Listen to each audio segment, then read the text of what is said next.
स्वागत है भाई सभी लोगों का जो भी IBMTS की तैयारी कर रहे हैं टीयर 2 की। 12 जुलाई को आपका पेपर है और ऐसे के लिए एक क्लास, जैसा कि मैंने आपको कहा था कि मैं लेकर के आऊंगा, तो एक क्लास मैं आपके लिए लेकर के आ गया हूं। आज की इस वीडियो में हम देखेंगे कि ऐसे को आपको लिखना कैसे है। और अगली वीडियो जो आपके लिए आएगी वो बहुत इंपॉर्टेंट रहेगी, जिसमें एक पूरा पेपर डिस्कस किया जाएगा, जिससे आपको पूरा आइडिया आ जाए कि किस तरीके से आपको पेपर लिखना है और आपके 20 नंबर आराम से आ जाएंगे। बिल्कुल टेंशन मत लीजिए, ठीक है। बस चैनल को अगर नहीं सब्सक्राइब किया तो कर लीजिए, ताकि आपको जो भी वीडियोज़ आएँ वो टाइम से मिल जाए एग्जाम से पहले भी। और आने वाले IB की और भी एग्जाम्स की प्रिपरेशन के लिए अपना चैनल दी बेस्ट चैनल में से एक है, तो जरूर सब्सक्राइब कर लें, ठीक है। कमेंट बॉक्स में अपनी समस्याएं जरूर लिखें, जितनी हो सकती है उतनी मतलब हेल्प करी जाएगी, ठीक है। और जिन लोगों का एडमिट कार्ड डाउनलोड हो गया है भाई, वो मतलब अपनी तैयारी उस हिसाब से कर लें जहां उनका जैसा भी सेंटर गया हो। जैसा कि एक कैंडिडेट ने बताया कि उसका 500 किलोमीटर दूर सेंटर भेज दिया गया है, तो जरा एक बार आप देख लें कैसे क्या रहने वाला है। तो देखो, सबसे पहली बात क्या है कि जो आपका इसमें ऐसे आता है वो आता है 150 वर्ड्स का, यानी लगभग 150 वर्ड्स आपको उसमें क्या करने हैं, लिखने हैं। तो 150 वर्ड्स जो है 150 वर्ड्स का ऐसे है। तो मुझे नहीं लगता कि इतना कोई बहुत ज़्यादा इशू है, क्योंकि 150 वर्ड्स लिखना इतना मुश्किल नहीं है। अगर 350, 400, 500 लिखना होता तो थोड़ा सा ज़्यादा कंटेंट लगता है, लेकिन 150 वर्ड्स लिखने में बहुत ज़्यादा कंटेंट नहीं लगता है, ठीक है।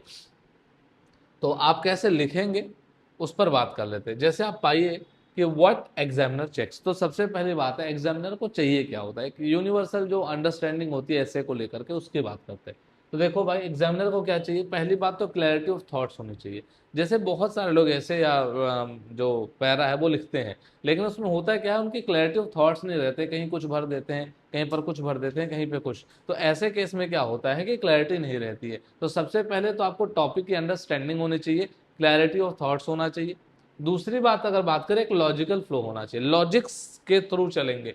अभी मैं एक एग्जांपल भी लूंगा एक ऐसे का इसमें, कि किस तरीके से उसको लिखा गया है और आपको उसको देखना चाहिए। तो लॉजिकल फ्लो की अगर बात करें तो लॉजिकल फ्लो बहुत इंपॉर्टेंट है। इलॉजिकल चीजें नहीं भरनी, बहुत एक ओवरवेल्म होकर के एक मतलब अपने पर्सनल थॉट पे लेकर के आपको कुछ भी नहीं भर देना होता है पैसेज में। ऐसे में आपको उसमें एक लॉजिकल फ्लो में चीजें लिखनी होती हैं। तीसरी बात है, कंटेंट आपका रेलेवेंट होना चाहिए, अननेसेसरी चीजें उसमें ना हो, टू दी पॉइंट चीजें हों और इफेक्टिव वर्ड्स उसमें लिखे जाएं। बेसिक ग्रामर का इस्तेमाल करना, बहुत हाई फाई ग्रामर यूज नहीं करनी, बहुत हाई फाई वोकेबलरी इस्तेमाल नहीं करनी। और कंक्लूजन आपका अच्छा होना चाहिए। कंक्लूजन अच्छा रहता है तो जो एग्जामिनर उसको समझ में आता है कि आपको टॉपिक की अंडरस्टैंडिंग है, एंड सो दैट आपका कंक्लूजन बताएगा कि आपको टॉपिक को, आपने टॉपिक में लिखा क्या है। क्योंकि ज्यादातर कंक्लूजन पढ़ के समझ में आ जाता है कि आपने उसमें लिखा क्या है, ठीक है। So that is very important कि एग्जामिनर इस तरीके से चीजें चेक करता है। आगे अगर बात करूंगा तो ये कि यूनिवर्सल ऐसे का स्ट्रक्चर होता है, जैसे कि इंट्रोडक्शन है, ये डिपेंड करता है, वेरी करता है वर्ड्स टू वर्ड। अब जैसे मान लो 150 वर्ड का है, तो 130 से 150 के बीच में आपको क्या करना है, लिखना है। जो नहीं पूरा 150 होना चाहिए, इसके आगे भी थोड़ा निकल गए 160 भी पहुंच गए तो भी बहुत कुछ खास दिक्कत नहीं है। लेकिन कुछ कुछ लोग 200 वर्ड में अगर लिख देंगे तो दिक्कत है, आपको नंबर थोड़ी दे देगा उसका, एक्स्ट्रा लिखने का नहीं मिलेगा, ठीक है। तो आपको क्या नहीं करना है, फालतू चीजें, एक्स्ट्रा चीजें आपको नहीं लिखनी। ये नहीं बताना हमें बहुत कुछ आता है, लो हम 300-400 वर्ड्स में लिख देंगे, 500 वर्ड्स का पैसे लिख दिया। तो सबसे पहली बात इंट्रोडक्शन की अगर बात करते हैं, तो 30 से 40 वर्ड में आपको इंट्रो देना है। इंट्रो कैसे देना है, आगे एक एग्जाम्पल लिया अभी दिखा देते हैं। तो इंट्रोडक्शन में क्या है, 30-40 वर्ड्स आपको लिखने, टॉपिक की अंडरस्टैंडिंग की, वो है क्या, कैसे क्या, वो सारी चीजें। मेन बॉडी में आपको लगभग 70 से 80 वर्ड्स भर देने हैं, और लास्ट में कंक्लूजन में 20 से 30 वर्ड्स। मतलब जो आपका इंट्रोडक्शन है, इंट्रोडक्शन जो आपका है वो मान करके चलो कि कंटेंट के मामले में वो सेकंड नंबर पे आएगा, ठीक है। अगर बात करें बॉडी की, तो बॉडी फर्स्ट नंबर पे आएगा कंटेंट के मामले में, और थर्ड पे कौन आता है, कंक्लूजन। इसका मतलब ये है कि सबसे ज्यादा कंटेंट जो भरे जाने हैं वो किसमें, वो मेन बॉडी में भरा जाना है, जिसमें आप डिटेल्स लिखते हो। सेकंड नंबर पे आपका आता है इंट्रोडक्शन, क्योंकि इंट्रोडक्शन में आप क्या भरते हो, चीजें जो उससे रिलेटेड होती है, जो बहुत जरूरी होती है। कंक्लूजन में फाइनली आपको कंक्लूड करना होता है जो भी आपने पूरे पैसेज में कहा है, तो वो कम वर्ड्स में लिखते हैं। तो इस तरीके का अपना एक सीक्वेंस है, ठीक है, सेकंड, फर्स्ट और थर्ड का। अब इंपॉर्टेंट स्टेप्स क्या है, कुछ 5 इंपॉर्टेंट स्टेप्स में आपको अपना ऐसे लिखना है, और आपका ऐसे एकदम बढ़िया हो जाएगा, मस्त एकदम, ठीक है। बिना किसी टेंशन का आपको अच्छा नंबर वहां पर मिल जाएगा। सबसे पहली बात, जो भी टॉपिक लिखेगी है वो है क्या, पहला स्टेप। दूसरा स्टेप क्या है, वो इंपॉर्टेंट क्यों है, उसका इंपॉर्टेंस क्या है, ठीक है, और बेनिफिट्स या उसके इफेक्ट क्या है, चैलेंजेस क्या है उसके, और फाइनल आपका कंक्लूजन यानी उसका सॉल्यूशन क्या है। तो अगर कोई इशू टाइप का टॉपिक आता है, इशू जैसे मान लो वाटर क्राइसिस आ जाए, तो वाटर क्राइसिस क्या है, जल संकट क्या होता है भाई, उसको आप बताइए। फिर ये जल संकट क्यों इतना इंपॉर्टेंट है, क्यों डिस्कस कर रहे हैं इसको, वो बताइए। फिर इसके बेनिफिट्स या इफेक्ट्स क्या हो रहे हैं, वो बताइए।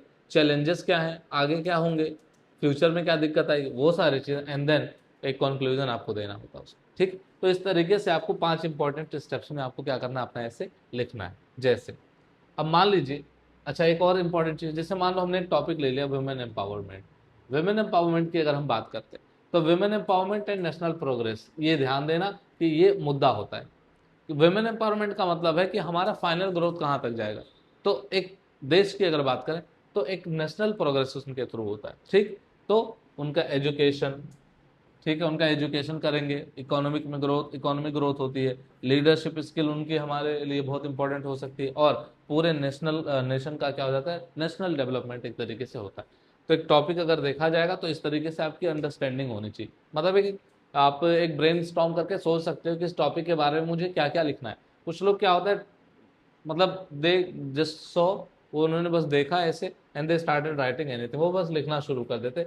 आपको सबसे पहले बैठ करके सोच लेना है कि वो पॉइंट्स क्या हैं, जिन पॉइंट्स को मैं लिखूंगा, उन पॉइंट्स को आपको पहले सोच लेना है कि इतने में मुझे अपना ऐसे ब्रेक करना है। सो ब्रेक योर ऐसे, तो अपने ऐसे को ऐसे ब्रेक कर लो और फाइनली इस तरीके का टच दे दो। इस तरीके का टच देने के बाद बढ़िया कंक्लूजन लिखो एंड दैट्स इट, भारत माता की जय। ठीक है भाई, काम हो जाएगा। अब जैसे यहाँ पर देखो, वुमेन एम्पावरमेंट को ही लेकर के एक इंट्रोडक्शन लिखना है। अब इंट्रोडक्शन कैसे लिख सकते हो, अब ध्यान देना, यहाँ पर क्या लिखा है, women empowerment refers to providing equal rights. अब है क्या, यही तो क्वेश्चन है, व्हाट इज इट, है क्या भाई, है क्या ये। So women empowerment means that refers to providing equal rights, opportunities and resources to women so that they can participate fully in society। मतलब वुमेन एम्पावरमेंट का क्या मतलब होता है सर, प्रोवाइड करना इक्वल राइट्स, जैसे मेन को मिलता है इक्वली वही राइट उनको क्या मिले, वुमेन को मिले, वही सेम अपॉर्चुनिटीज उनको मिले, इक्वल अपॉर्चुनिटीज मिले, और रिसोर्सेज भी, क्यों, ताकि वो क्या कर सकें, ताकि वो अच्छे से मतलब सोसाइटी में पार्टिसिपेट कर सकें। क्योंकि हमारा जो सोसाइटी है उसमें क्या रहेगा कि वुमेन और मैन दोनों साथ साथ कंधे से कंधा मिलाकर चलेंगे, तभी हमारे सोसाइटी का क्या होगा भाई, इंप्रूवमेंट होगा, उसमें डेवलपमेंट होगा। It is not only a matter of social justice, ये सिर्फ सोशल जस्टिस का मैटर नहीं, but also an essential requirement for national progress and inclusive development. अब आप इसमें पाओगे कि सर इसमें जो वर्ड्स लिखे हैं वो काफी हैवी से लग रहे हैं थोड़े से। जैसे अगर आप इनका स्ट्रक्चर देखोगे, it is not only a matter of social justice but also an essential requirement for national progress and inclusive development. अब इसको आप अपने इजी वर्ड्स में भी लिख सकते हो, जैसा आपको समझ में भी आता है, ठीक है, कि ये सिर्फ सोशल जस्टिस का मैटर नहीं है, एक एसेंशियल रिक्वायरमेंट है नेशन के डेवलपमेंट के लिए, ठीक है। तो एक तरीके से आप इसको नॉर्मल वर्ड्स में भी, नॉर्मल लाइन्स में लिख सकते हो, मीनिंग सेम कन्वे करा देनी है, ठीक है। तो आपको इसमें क्या समझ में आया कि सर वुमेन एम्पावरमेंट में क्या है कि उनको भाई राइट्स दो, अपॉर्चुनिटीज दो, ताकि वो सोसाइटी में बराबरी में चल सकें।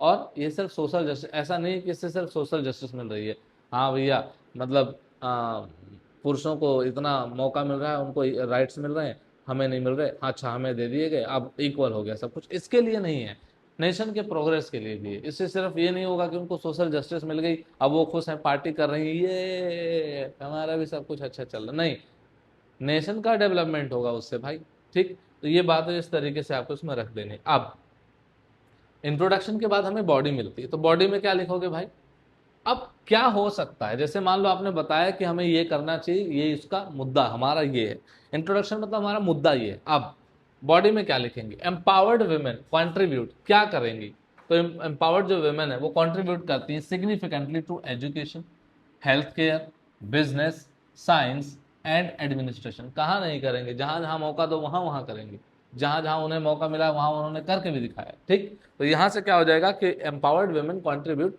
significantly to education, healthcare, business, science and administration। अच्छा, when women receive proper education, जब उनको अच्छी शिक्षा मिल जाती है, एंड इक्वल अपॉर्चुनिटीज, और बराबर की उनको अवसर मिल जाते हैं, दे बिकम फाइनेंशियली इंडिपेंडेंट, वो फाइनेंशियली इंडिपेंडेंट बन जाती हैं। एंड इससे क्या होता है, तो इससे क्या होता है, दे बिकम फाइनेंशियली इंडिपेंडेंट, वो क्या हो जाते हैं, फाइनेंशियली इंडिपेंडेंट हो जाते हैं, एंड सपोर्ट इकोनॉमिक ग्रोथ। और इससे क्या होता है, जब वो फाइनेंशियली इंडिपेंडेंट हो जाएंगे तो इकोनॉमिक ग्रोथ में बिल्कुल सपोर्ट करेंगे।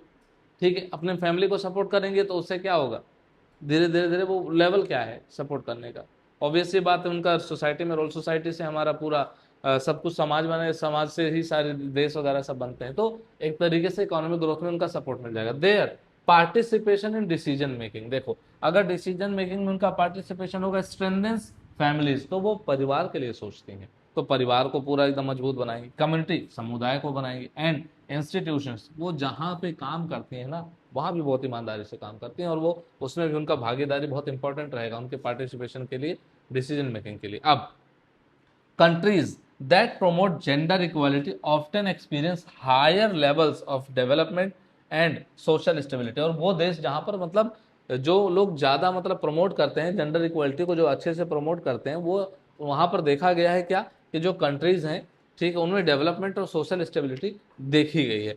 हाउएवर, ठीक है, however challenges such as discrimination and unequal opportunities still exist in many areas। अब लास्ट में बात ये भी बता देने, इससे तो ये सारा होता है, लेकिन अभी भी बहुत सारे एरियाज में मतलब अपॉर्चुनिटीज नहीं मिलती, डिस्क्रिमिनेशन देखने को मिलता है, ये सारी चीजें बॉडी में लास्ट में लिख के छोड़ देनी है, ठीक, क्योंकि हमें दोनों साइड लेके चलना है, उसमें थोड़ा सा ये भी बताना है। अब कंक्लूजन में क्या, तो वो जो समस्या उसके लिए क्या है, अब कंक्लूजन बताएंगे sir, women empowerment is not only a matter of justice but also necessity for national progress, ये बात हम वहाँ कह चुके हैं, ये बात यहाँ रखेंगे। अब by ensuring equal rights and opportunities for women, a nation can achieve sustainable development, social harmony and brighter future for all, पूरे देश का हम विकास करेंगे इसके थ्रू। इस तरीके से ऐसे को हम समझाते हुए चलते हैं, ठीक है।